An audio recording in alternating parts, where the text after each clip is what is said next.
E hoje, no SMR da Luz, eu vou fazer uma leitura um pouquinho diferente, porque eu vou ler uma historinha em inglês. Por quê? Porque eu fiquei com vontade. Dizem que os timbres de voz mudam um pouco quando é em outra língua. E eu dei uma pesquisada e tem alguns vídeos assim de ASMR. Aí eu me perguntei, why not? Mas eu não sou fluente, ok? Eu desenrolo. Então, se vierem com comentários, errado. Provavelmente vai ter errado mesmo e é a vida. Once. Ok. Eu vou ler O Pequeno Príncipe. Once, when I was 6 years old, and I saw a magnificent picture in a book called True Stories from Nature,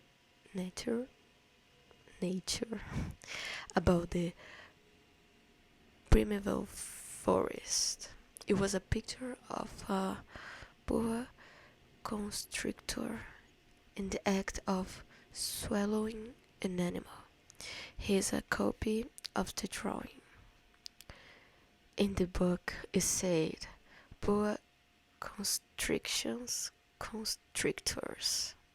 swallow their prey whole without chewing it. After that, they are not able to move, and then sleep through the 6 months that they need for digestion. I pondered deeply then over the adventures of the jungle, and after some work with a colored pencil, I succeeded in making my first drawing. My drawing number 1. It looked something like this.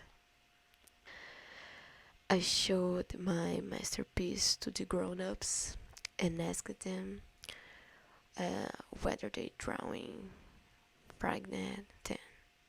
But they answered, frightened? Why should anyone be frightened by a head? My drawing was not a picture of a head. It was a picture of a boa constrictor digesting an elephant. But since the grown-ups were not able to understand it, I made another drawing.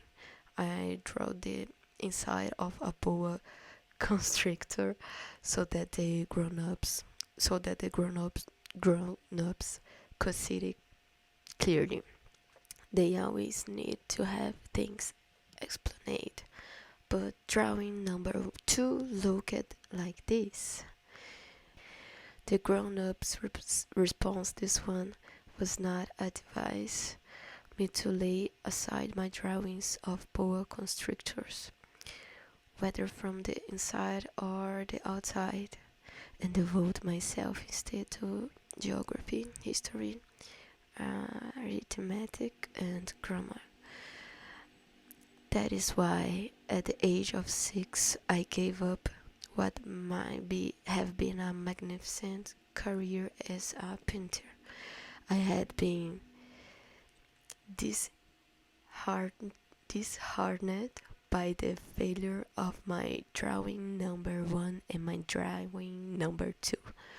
Grown-ups never understand anything by themselves, and it is tiresome for children to be always and forever explaining things to them.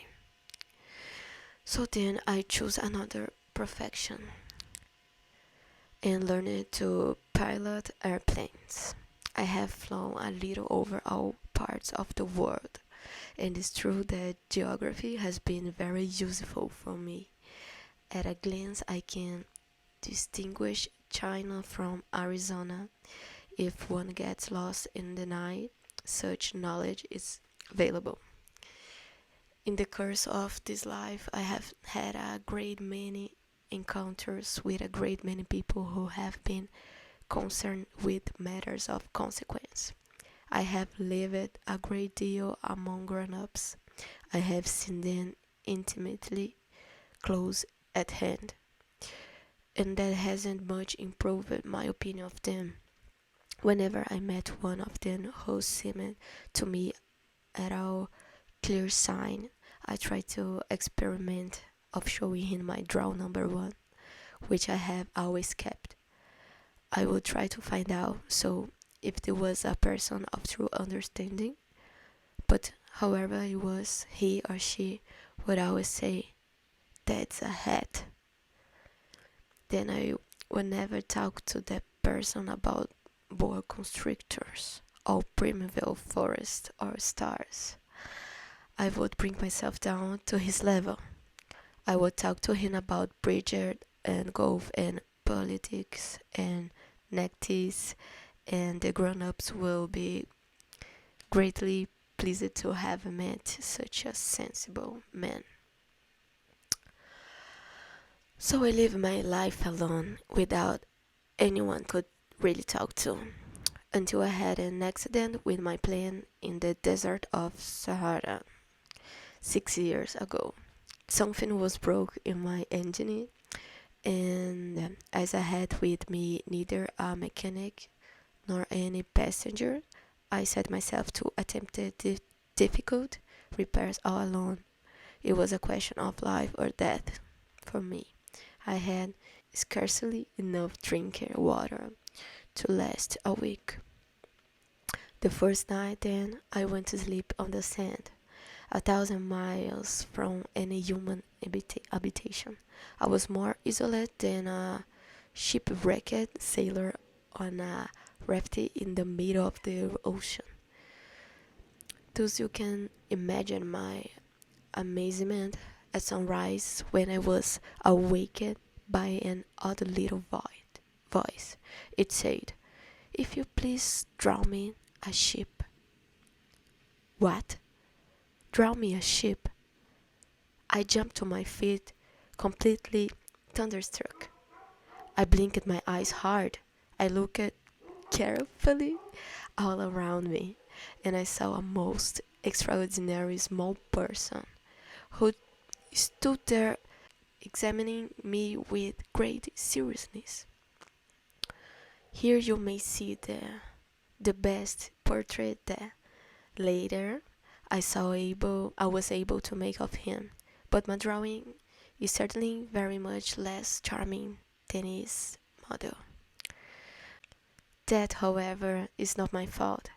The grown-ups discouraged me in my painter's career when I was 6 years old, and I never learned to draw anything except boas from the outside and boas from the inside. Now I started at this sudden apparition with my eyes fairly starting out of my head in astonishment. Remember, I had crashed in the desert 1,000 miles from any inhabited region, and yet my little man seemed neither to be straying uncertainly among the sand, not to be fainting from fatigue or hunger or thirsty or fear. Nothing about him gave any suggestion of a child lost in the middle of the desert, 1,000 miles from any human habitation. When at last I was able to speak, I said to him, "But what are you doing here?" And in answer he repeated very slowly, as if he were speaking of a matter of great consequence, "If you please, draw me a ship." When a mystery is too overpowering, one dare not disobey. Absurd as it might seem to me, 1,000 miles from any human habitation and in a danger of death, I took out of my pocket a sheet of paper and my fountain pen. But then I remembered how many studies have been concentrated on geography, history, arithmetic, and grammar, and I told the little chap, a little crossly too, that I did not know how to draw. He answered me, "That doesn't matter. Draw me a ship." But I have never drawn a ship, so I draw him for him one of the two pictures I had drawn so often. It was that of the boa constrictor from the outside, and I was astounded to hear the little fellow greeting. É isso, pessoal. Vamos deixar o resto para a próxima. Espero que vocês tenham gostado. Curtam, comentam, ativem o sininho, façam parte do clube da Lois e deixa. E é isso.